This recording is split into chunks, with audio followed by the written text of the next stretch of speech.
How do you forgive someone who caused you a lot of emotional pain? You are forgiving not for that person's sake, because you don't want to punish yourself. See, your anger is the punishment you give it to yourself for someone else's mistake. Is there such a thing as evil? Darkness is simply absence of light. Similarly, evil is not a quantity, it's an entity. It is just absence of light. Guru, how do you forgive someone who caused you a lot of emotional pain? Why do you want to forgive? Why don't you hold on to the grudge against them? Because you find it very uncomfortable, right? Do you want to suffer because of someone else did a mistake? No. So what is the best way for you out of this situation? Forget. Forgive. Only when you forgive you can forget, right? Can you forget without forgiving? Not possible. So you are forgiving not for that person's sake, because you don't want to punish yourself. See, your anger is the punishment you give it to yourself for someone else's mistake. Every time you are angry, it only indicates you are punishing yourself because someone did a mistake. Today this person did a mistake, you are angry. Tomorrow that will do a mistake, you will be angry. Next day, third person will do some mistake. And people will keep doing blunders, and every time you're getting angry, who is at loss? It takes a big toll on your own nervous system, isn't it? So how to save your mind? How to save your nervous system? Let go of it. Know that it's ignorant people, they are doing that. Right? I would say bless them with wisdom.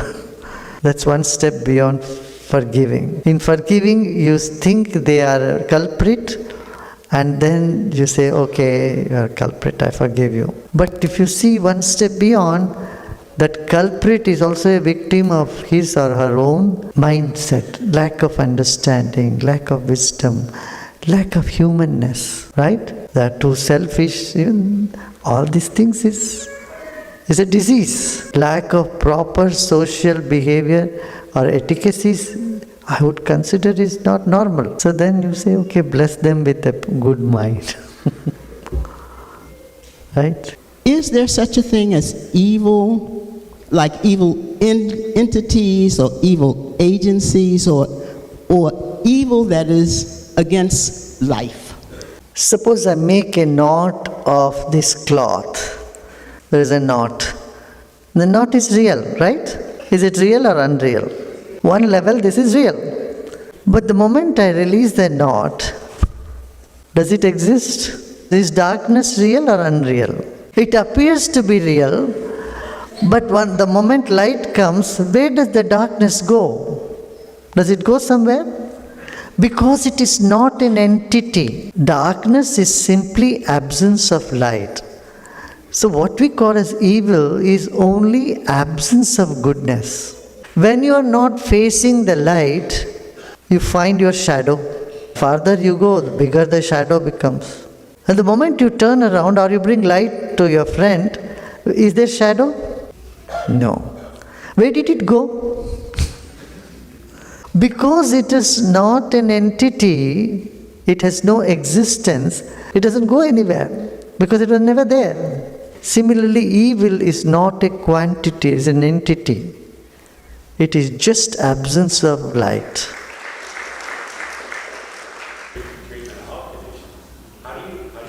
No, these drugs can give you an altered state, but then they damage our system. They damage the brain. I see people who have used drugs, they don't look so blissful. They may have had an alternate state, but when the moment you come out of it, or even in that state, they are not in a state of ecstasy, not in joy, or not in a state of contentment. That is what worries me. It just is destroying a person's ability to function normally in the world.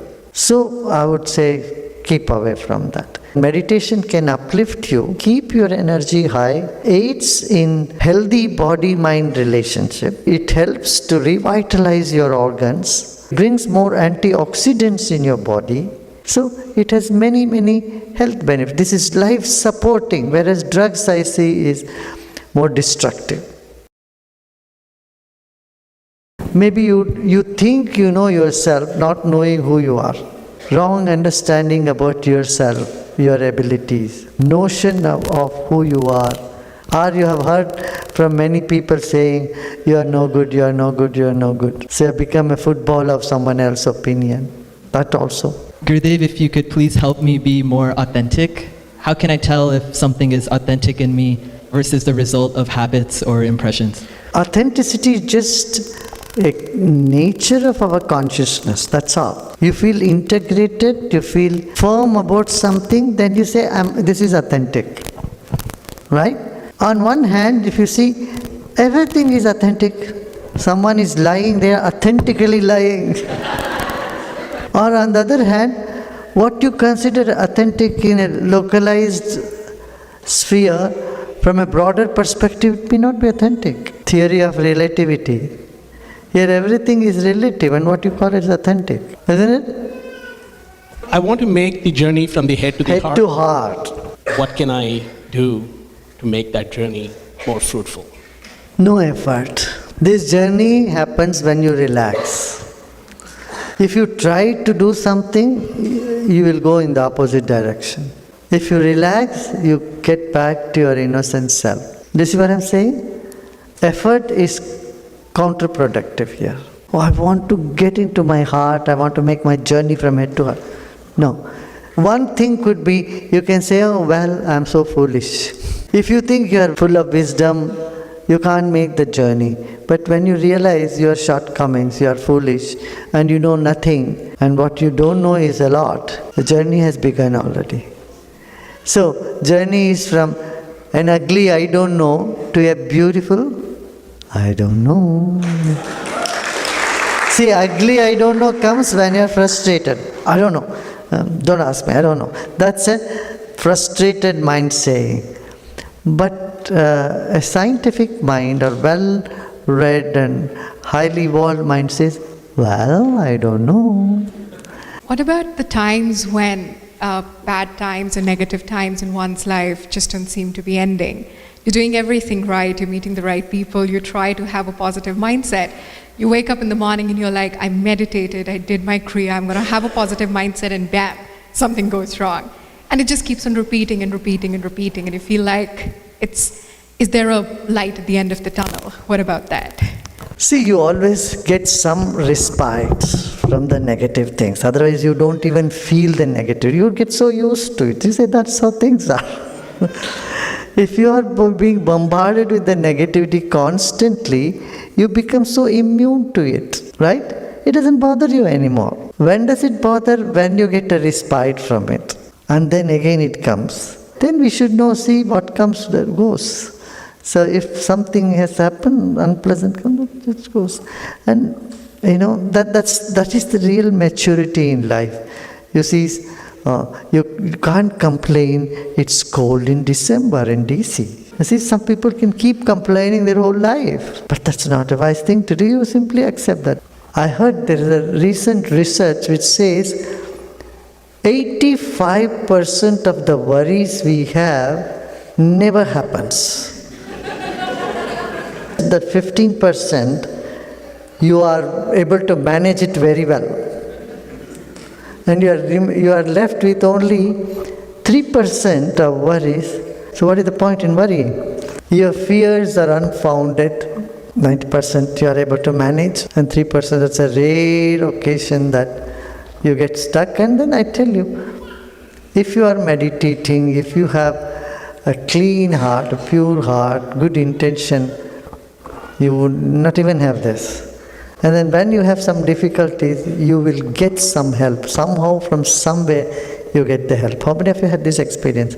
Tell me. You are getting all the help, and your worries are completely obsolete, or rather, doesn't make any sense. Then why we keep worrying? That's my question.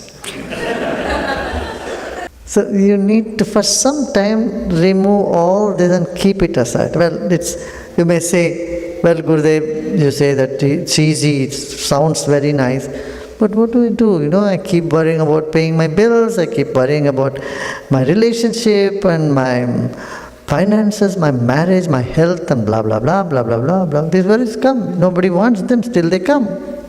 I have another option for you. If you want to worry at all, then worry big. Worry about the planet if you think you have to worry. Expand your worries.